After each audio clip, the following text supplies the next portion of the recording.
So I don't think Brian needs an introduction, but I'll very briefly, the co-founder of Coinbase, we've worked together for now. It's actually 10 years this month that we invested in Coinbase, which was a thank you. That was very good investment for us. And Thank you. Yeah. Honestly. And we have some. We were just reminiscing backstage. It was exciting.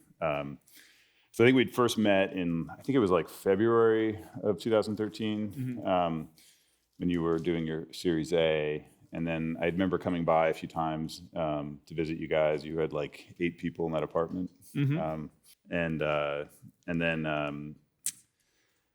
then I kind of messed it up, and I think I gave you too low of a valuation offer. And well, you guys passed on the Series A, I think. Yeah, but yeah. the Series B, we came back to talk. Okay, Yeah. you gave us an initial offer. yeah, and it was like kind of low. You guys were kind of annoyed, I think. Yeah. Well, I wasn't upset. I mean, in any negotiation, you got to make a first offer. And then Frankly, I mean, as an entrepreneur, we were just like, shit, we got to get somebody else to bid so we can try to have a bit of a process. But And then I remember I was in New York, and I was like, oh, I realized I'd messed it up. And then you had other offers, and I was like, okay, I'm going to lose this and screw it up. And I remember flying back. Do you remember that time? It was like midnight at your office. Do you remember that when Balaji came? yeah, is this when you? Because it was like midnight. I flew in, and I was like, shit, I like ruined this. Like I messed up. And then then you were like, well, I want to make sure you're serious about crypto. And I was like, the way to prove that I'm serious is I'm going to bring Balaji, who we just written a $25 million check to build semiconductors dipped in mineral oil to mine Bitcoin. And like, how much more serious can you be than to write that guy a $25 million check to do that? And so he showed up like in his Balaji style, like in his sweatpants at like midnight. You and Fred, you remember this? Oh yeah. Yeah, okay, yeah. It was great. And then we had like this 4-hour deep dive of like the future and everything else. And I felt like that was like the moment in which we maybe saved it. I appreciated that you flew in. It definitely showed a lot of commitment. So, anyways, it was a fun time. I think we left and we're like, that guy, Balaji's crazy, but but awesome. And Chris seems cool, so why not? Yeah. we love Balaji. Balaji's, for those, you probably all know Balaji, but he was like at the time, like, I mean, I remember he had like the whole like Stanford Bitcoin group and doing all this interesting stuff. And of course, he later joined Coinbase. We acquired his startup. And yeah, lots of good stories from that. Anyways, that was fun. So it's been an amazing ride, 10 years. And it's amazing what you did, like to build it up into such a, big and important company and all the work you've done. So with that, maybe we'll jump into some of the stuff going on now.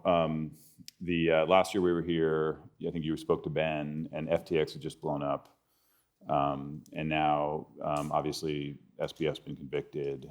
I don't know, I guess, like, what do you think, I guess, how do you feel about the sort of state of the industry, what that means? And, I guess hopefully we're moving beyond that now. What are your thoughts on that? Yeah, so I think the conviction for SBF was hopefully a turning point. Psychologically, I think we can all kind of move on. Justice has been served. I mean, we'll get the sentencing. There'll be other cases. There'll probably be movies that come out. So, it's not like it'll be completely gone from the consciousness of the community, but psychologically, I think now we're allowed to turn the page. And this kind of reminds me, actually, I think it was back in 2014 when Mt. Gox blew up. Yeah, so that was the thing that it reminds me of the most. And I remember at that time it was very similar, and there was all these articles being written about, Bitcoin's over, and everybody couldn't stop talking about it. It was just like a scar on people's minds. Mt. Gox was like wasn't that the biggest exchange at the time or something? Yeah. And something I remember, it took about 1 year, and somehow like a year passed, and then people just stopped talking about it, and they were ready to move on to new things. And I remember when FTX blew up, I was like, well, this is going to suck, but it'll probably be in a year, people will just mentally move on. And that's roughly what's been happening. So I think society needs a sacrificial scapegoat, someone to point to and say this was the root of it, even if it's more nuanced than that. And of course, what he did was terrible, and it was fraud. So, I think we can all move on. Did you feel like you knew? Did you suspect that something was up? I did not. I wish I could tell you I did. I'd met with him a number of times, and he always struck me as somebody who was very intelligent, perhaps a bit young and reckless, but I definitely did not think he was fraudulent. So I kind of got duped along with everybody else, and yeah, it made me a little more skeptical. If I ever see somebody sort of on like a meteoric rise, like with their face on the front of magazines, I'm going to be more skeptical, I think, at this point. But yeah, that was a wild one. Yeah, and then that sort of the FTX stuff kind of catalyzed a lot of the SEC stuff and just sort of the policy Yeah. reaction. I think partly, I don't know, it just I think one was some of the politicians who were taking money from SBF and then felt like they needed to make up for it maybe, and it also emboldened the critics. Yeah, so what's your take on sort of what happened this last year on the policy side, and how have you been addressing it? Yeah, well, I definitely. Another thing that's helped us move on is I think some people were wondering, is he going to get away with it because Yeah. of all the donations that he made? And so it did kind of feel reassuring that, okay, there is some sense of justice Yeah. that's beyond, people bribing and this kind of stuff. So that helped a lot too. But I think, yeah, certainly the FTX blow-up did kind of give a gift to some enemies of crypto, and they each kind of have their own motive for why they don't like crypto.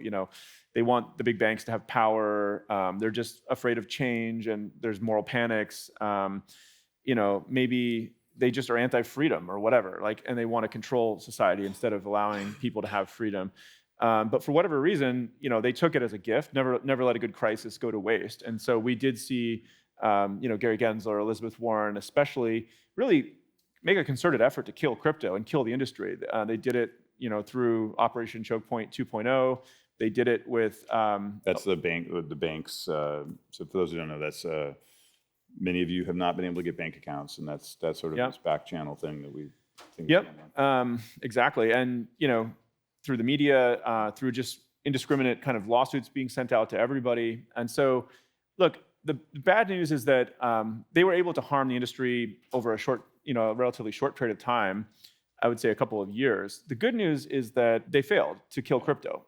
We're still here. We're all going to keep building. The justice system in the U.S., luckily in the U.S. we have these different branches of government. The courts have been really good at upholding rule of law, even when the SEC is kind of painting outside the bounds of the law and sending off these court cases, which, by the way, Gensler's a smart guy. I think intellectually he knows that some of these are pretty weak cases. He's unlikely to win them. He doesn't care. He's just trying to cast a shadow over the industry, show that he was tough on crypto, and then try to go on to his next thing. I think, look, the courts are upholding rule of law. That's great, and we have to remember that in the U.S. we get the winds blow one way and then they blow the other way every 4 to 8 years, and that's a really great thing because we as an industry and all the companies in this room, we can outlast any regulator, any appointed official, any bureaucrat, any administration. And if we were building our companies in China or something like that, we wouldn't have that. You might have the same person in power for 30 years. Yep. Here, I think, by the way, this is where we all have to kind of show up as an industry in 2024 and send a very clear message during the election period that if there are anti-crypto candidates out there, they've got to go. We can talk about that too. Yeah, I mean, what should people be doing on the policy side in this room, for example? Well, the biggest thing, I could use everyone's help with. Both A16Z and Coinbase. By the way, A16Z has been incredible on the policy front. I mean, you guys are all over DC. There's a lot of education, advocacy, money being moved, all kinds of good things. So Coinbase is trying to do our part as well. And every time we see you guys step up, we're like, all right, we got to do more too. So I love what A16Z has been doing.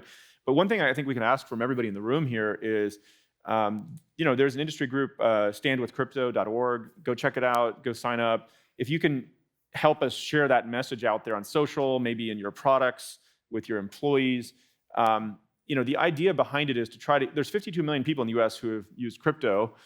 Can we just get 1 million of them to raise their hand and say, hey, I really care about this as an issue, as a voter?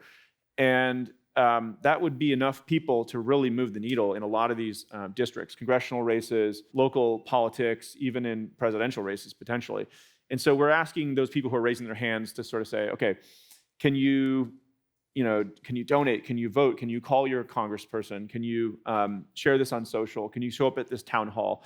And really, there's a number of candidates. If you look at different districts, there's typically there'll be a pro-crypto candidate, an anti-crypto candidate. Oftentimes they'll go in there and try to educate the anti-crypto candidate because half the time they're just sort of ignorant of the facts. They're just getting disinformation from somewhere.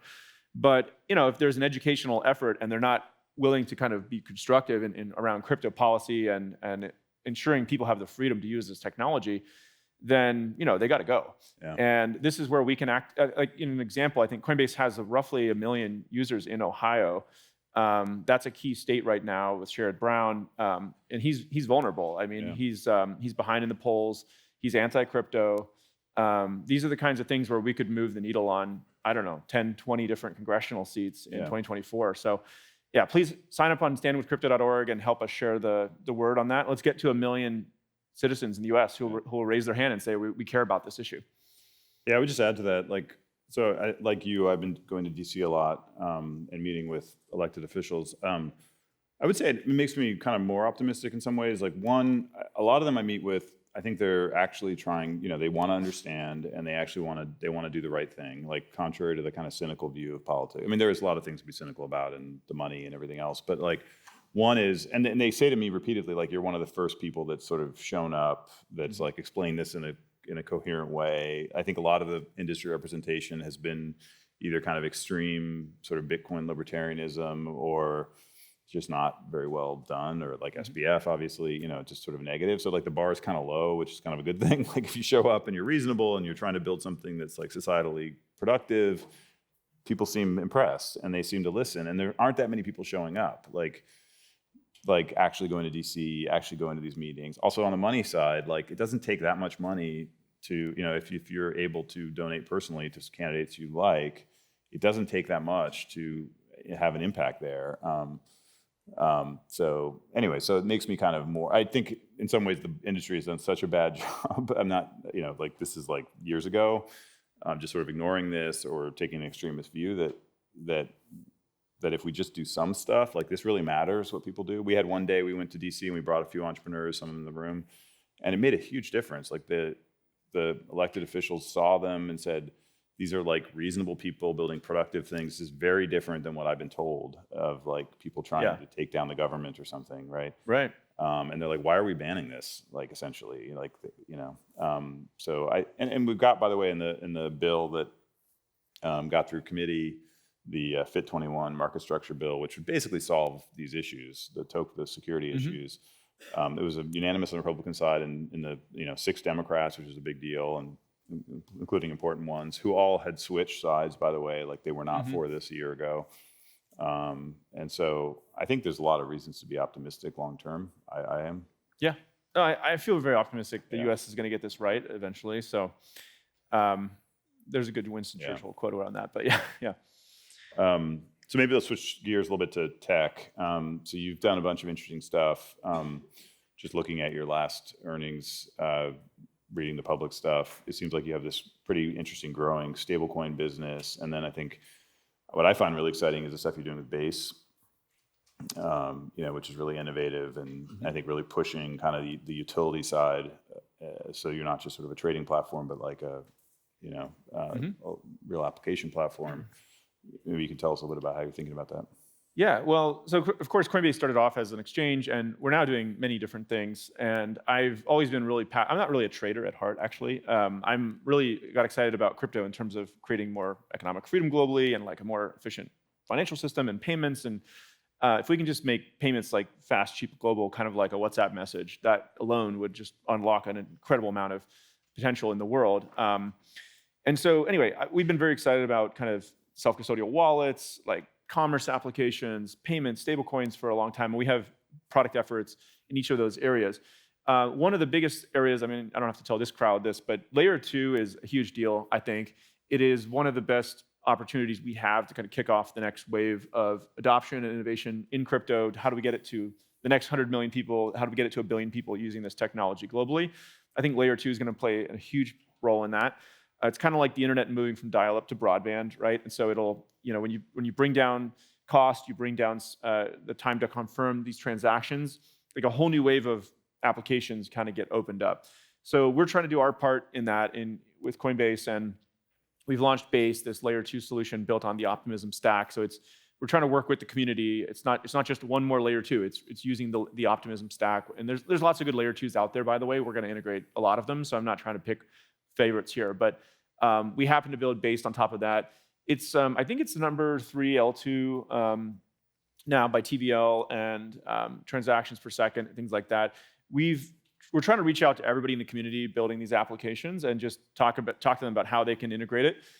One of the things we're tracking internally at Coinbase is what percentage of transactions happening on Coinbase are happening on layer 2. Today, it's about 7%.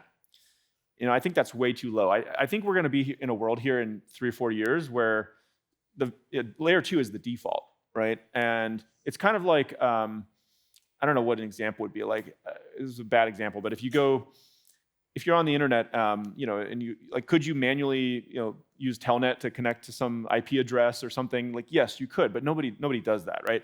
Or, if you're on like a low bandwidth connection or something, maybe it's a better analogy. But long story short is we should be getting 99% of transactions happening on L2. It should be the default for everything. If somebody really wants to do an L1 transaction, of course, it should be possible. But L2 should be the default. We're also tracking internally this metric of, the average time to confirmation and the average cost of a transaction. And right now, I think across all networks, all blockchains on Coinbase, it's like maybe, I think it's like about 20 minutes to get final confirmation and something like $3 or something on average if you look at transaction fees. We're trying to get that. I gave the team this kind of crazy goal. It's like, how do we get it under 1 second and 1 cent? As an average across all transactions happening in crypto. And of course, a big piece of that's got to be layer 2. Layer 2's got to be the default for that to happen. Lightning Network has got to happen.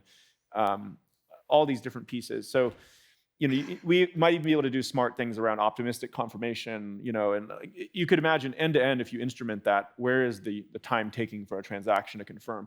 So if we get it under 1 second, 1 cent. Global payments, you can imagine anywhere in the world, someone with a phone is just like, scan that QR, hit pay, and then like within 1 second, it shows a green check somewhere on the other side or whatever. It's like, we're gonna see an explosion, I think, of payments, utility, use cases. Trading is something where even on a decentralized exchange or something, you could do one trade and you could wait 20 minutes, it's not a big deal. But if we're gonna be building all these applications, decentralized social, like, identity, login, badging into buildings, like, DAO, we need everything to be fast and cheap. Yeah. And so anyway, if anybody is building out there and hasn't looked at Base, I would love it if they did. So let's build it together. That's great. I think it's great that you're pushing that forward. And I also like the attestation thing you did recently. It felt like, so this is like, you can, I think, you have how many, 100 million or something users or some crazy number? And so those 100 million can now, I go and attest on Base that they live in a certain country, and I don't know if do you have KYC in there yet, or I assume that maybe you don't have to. It's on-chain attestation. Yeah. So we're doing lots of stuff on chain now. I think it's really incumbent on us as a company to do. We're trying to shift more and more. Like the default is everything we're going to do in the future will be on chain. Yeah. There's a good reason not to. We may not to, but it's sort of like mobile first, or these big pushes culturally you have to make inside companies. Yeah. Like on chain is the new online, so it's on chain first is kind of the mentality. It's just that was a really nice feature because you're taking advantage. Like people have already gone through all of the driver's license KYC stuff on Coinbase, so why make them do it again? And it's nice. I liked it because it's opt-in, so the user has power. But they can opt into a really easy way to get KYC'd, and then that will in turn, if required, make it more frictionless to use other applications. And yeah, so it's really it's not just Coinbase too. Any company could provide this kind of attestation on chain, and I think that's an important piece of the ecosystem developing. So as I mentioned, it's been 10 years since we invested. You've been doing this, I guess, 11 years now. Is that right, or something like that? And you've seen multiple waves and sort of downturns in this last one. Tell us sort of how is that like about your sort of founder journey, and how has that been kind of going through those different waves, and how do you keep yourself inspired?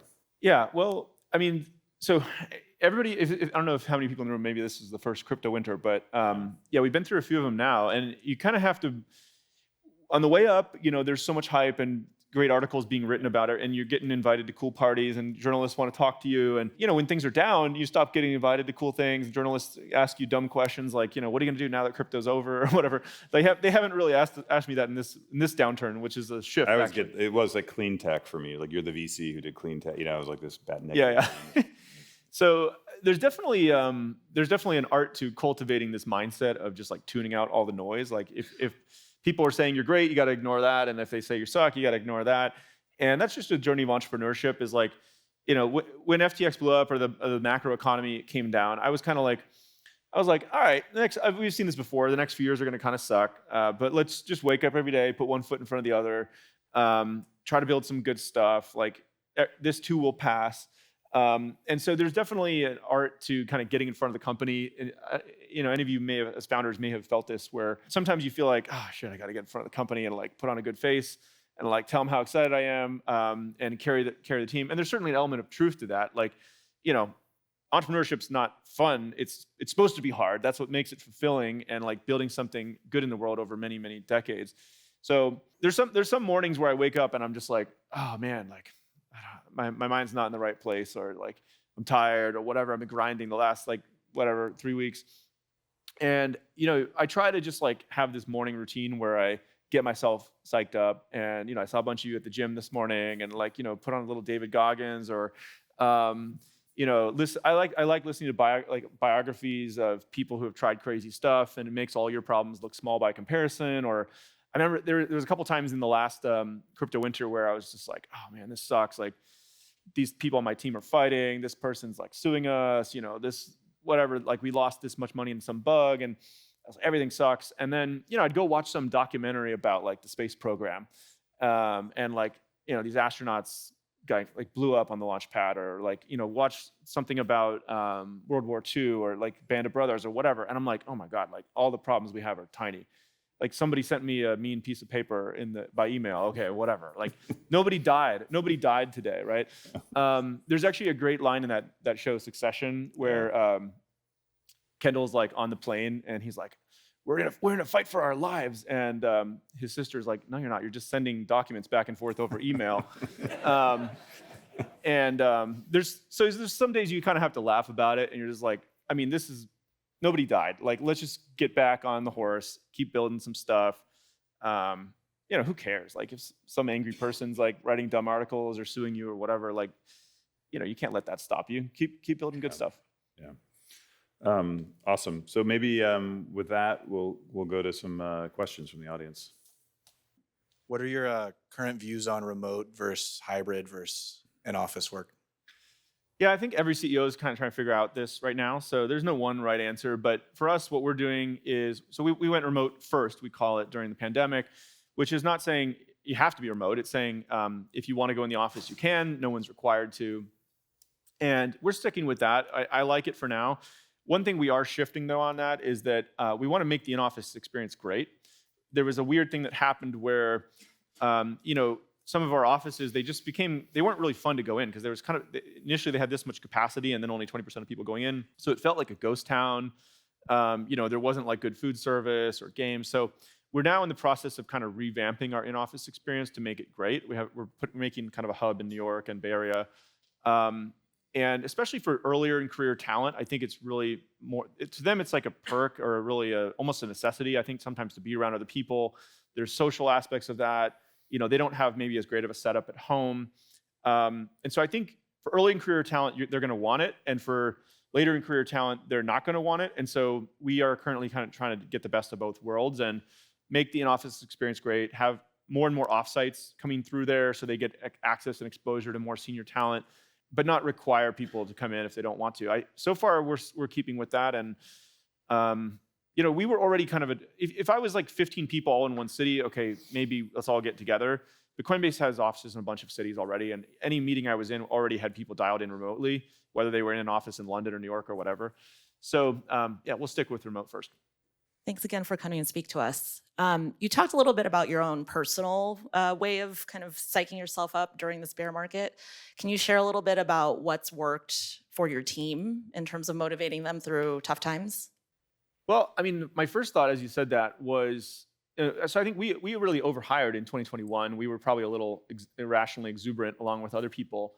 And so over the last year or so, we cut like 50% of the cost out of the business. Cultivating this mindset when you speak with a company, whether that's in town halls or all hands or blog posts or emails that go out or whatever, and you're kind of cultivating this mindset of agency. It's like the world is not happening to us. We are leaving our mark on the world, right? And so what is in our control? There's some stuff that's not in our control, like Jerome Powell might change the interest rates and the stock market will go down along with crypto. Okay, that's not really in our control. But what is control? Can we build something that's more innovative? Can we go fix those bugs? Can we like fix this security issue? Can we go get legislation passed? Like these are definitely things that are in our control. And I also like to think of it, don't be constrained by what's happening in one country, right? This is a global industry, it's a global movement. And so if in one part of the world, like let's say, you know, right now we had Gary Gensler and Elizabeth Warren on the warpath in the US, but Rishi Sunak in the UK is like super pro crypto. So great, let's go invest in countries that have the door open, and maybe in 4 years it'll flip and somebody anti-crypto will be in the UK and pro-crypto will be in the US, and we'll build in the US then. So there's always something you can do, right? When you're faced with these obstacles, you know, you find like you run into a wall. Okay, well, we can dig a tunnel under it. We can climb over the wall. We can just get some sledgehammers and break through the wall. We can like get a helicopter, whatever. Like, so it's cultivating that mindset with the team. And I kind of try to be a little bit of that mentality and energy. I do it in all hands. And I talk about, okay, we tried, here's something that we tried. We tried 10 different things and none of them worked. So what did this person do? And I try to like look for examples of this in the company and bring them like, okay, I want you to go tell this story in front of the whole company at the town hall, because this is a good example I want others to emulate, right? It's like 10 of the things we tried didn't work. We just went and tried 10 more. You know, like there's not really an option here where we just like give up and feel sorry for ourselves. Like we're never going to do that. We never give up. So I try to find examples of that, elevate those people in the company, speak about it as authentically as I can. And everybody should kind of find their own version of that. Like, you know, my version of it might not be authentic for you, but speak whatever feels right to you and talk more about, you know, why you're still going and what you do believe in, what you're skeptical of. If you're scared, if you're upset, like just talk about that too. Being vulnerable is great leadership as well. Hey, Brian, happy base partner here. Nice. So thank you for that. I was wondering what your sort of expectations are for the pace of progress over the next couple of years. Obviously, we need some regulatory clarity. We need some killer apps on the consumer side. We need the infrastructure, you know, to improve in a major way again. You know, what are you all thinking about just in terms of timing and pace over the next several years? Well, I'm always kind of impatient. I always wish things were moving faster. And, you know, Frank Slootman has this great book, Amp It Up. There's a couple books like that where the pace is kind of whatever we set it to be, right? So that's like a leadership question. I think, you know, I try to do this within the company, right? Especially as Coinbase has gotten bigger, we have to fight against, you know, natural tendencies towards bureaucracy and things like that. In startups, this is less of an issue where you are probably, most of you are. But an example is just little things, right? Like if somebody's like, oh, okay, great, I'll come back to you next week with the next version of that. I'm like, how about we meet in 24 hours? Like, right? And you don't want to be a jerk about it, but like, sometimes I'll just ask people in front of the team live in front of the meeting, like, so great, when do you think you can have the next version of that? And it's a little bit of a management technique because, you know, they don't want to say like a really long time in front of all their peers and like, you know, get challenged or whatever. So they set their own ambitious target. I'm like, great, I'm going to hold you to that, right? Yeah, I don't know. I mean, I think if you had asked me 10 years ago when Coinbase was first starting, like how long would it take to get, I don't know, like 20% of all e-commerce running on crypto? I was like way optimistic. I was like, well, it's clearly a better system. It's sort of native to the internet and it no chargebacks and it works globally and I was like, I don't know, probably like 3 to 5 years we'll have like 20% of all e-commerce running in crypto. I was way off, right? So I don't really trust my judgments on how these things are going to happen. It's usually surprising if something takes off that you didn't expect and this thing takes longer, but that's fine. The goal is just to be trying a lot of things, have a portfolio. You know, I would not have guessed that one thing would take off versus another, but just try to be relentless, set the pace, be the pace car in your organizations, and you know, amp it up. I think we can create whatever outcome we want there. Thanks. I really like Coinbase's focus as a kind of a mission-focused company and being politically neutral to an extent. Did that have any unexpected negatives though? After you made the announcement? So the negatives of it were that, and we knew this would happen, is that we would get attacked, right? So immediately after we did that, like the New York Times kind of started a special team internally to like go dig up dirt on us, and they just they wrote some like fake articles about us, calling us essentially racist or whatever. It didn't even make sense. But we knew that would happen, that it would be kind of unpopular. But I do think that, it's actually, it was only unpopular with like a fringe minority, I would say. Most of the reactions I got from it, including from employees of all different backgrounds and everything, was overwhelmingly positive. And they basically said, thank you for finally speaking up. Like, it was getting crazy. We couldn't just come in and do good work because there was this really small group of people that were trying to hijack the company for their own political outcomes or whatever. So we did have 5% of the company leave. We got some negative articles, but we looked at the numbers a year later, and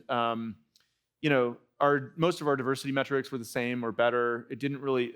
Several people had told me when we were thinking about putting that out, they said, no underrepresented person will ever work at this company again. I was like, is that true? I went and talked to our ERGs, our employee resource groups, and they were telling me something very different. They said, we don't really care about that stuff. We just want to come to work and be respected and like do good work and learn on the job. They just wanted the same thing everybody else did. So my instinct was that the fears were overblown.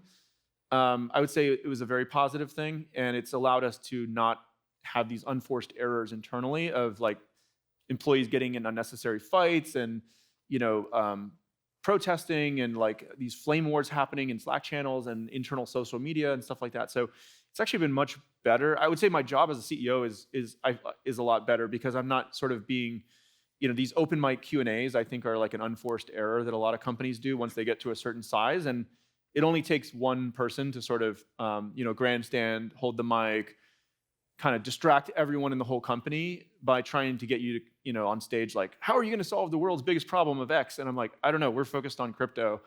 So we don't do like open mic Q&A anymore. Like, people can submit questions in advance, but you can't like vote brigade, this one kind of current thing issue. Anyway, I would recommend it. I think it was incredibly net positive. And if the worst thing that happens is you get a negative article written about the company, welcome to the club. You're in good company. Hey, Brian. How do you think about like your proportion of investing in core to new innovation? Like, what kind of process do you have for kind of running this, your team and yourself through what bets to pick and what not to, and how to divide the core versus new growth, next billion areas? Yeah, this is a great question because this would always kind of make me laugh. And when Coinbase was growing and we were like, 500 people or whatever, some days I'd go into one meeting and some employees would ask me like, how can we not be investing in this one thing which is making all the revenue? There's so many side projects distracting us, right? And I'd be like, okay, that's a good point. Then we'd go to the next meeting and somebody would say, how can we not be investing in this new thing that is going to be disrupting our business? And it's clearly the future of the whole industry, and we're just caught on the sidelines, stuck in this old mentality, right? And I was like, that's kind of true too. So I was like, how do we reconcile this? And the best idea I came up with for this framework, which we basically borrowed from others, is we call it 70-20-10 resource allocation. And this, by the way, the beauty of this is not that it's some magical formula. The beauty of it is that you have to have some formula to get everybody to sort of calm down and not freak out about this all the time. And so simplified, the framework is 70% of resources goes toward the core. The core is the thing that's making most of the revenue today. So you make sure to keep the main thing. Don't lose on the main thing. 20% of resources go to these adjacent bets, which are things that are kind of natural extensions of your core. So, if spot trading is going well, let's try derivatives trading. That's like an adjacent bet. And then 10% can be these venture bets, which are high risk, but higher reward. If they work, you can have a higher tolerance for failure. But they're small bets. You're capping the total amount of resources at 10%. So this is what we do inside Coinbase. We measure the 70-20-10. We have definitions of them, actually, and say, hey, we have 2 or 3 people we want to go do this thing. And if any of the product groups kind of leaders decide to fund it, it's almost like pitching internal venture capital. If you get any one of the product leaders to fund it out of their budget, then they're like, go try this experiment. But it's within the bounds of that 10% of resources. So, some CEOs they're very much more like, I have a very clear vision, I have high conviction, we're only doing these 3 or 4 things. Like, imagine Apple or something. Like, they have a very narrow set of products, and they only very, very rarely will do like a new thing. And then companies like Google, historically, they were much more like free for all. They were just like, good ideas can come from anywhere. And like they'd have like 4 different teams working on chat or whatever. And so we've tried to make sort of the reasonable middle ground of that. And 70-20-10 is what we ended up doing. And yeah, so I know enough to know that I don't know exactly what the next big thing is going to be. So I'm glad we have at least some kind of a portfolio. All right, I think we're out of time. But Brian, thank you for all you do for the industry and Yep. for being here today. Thanks, Chris.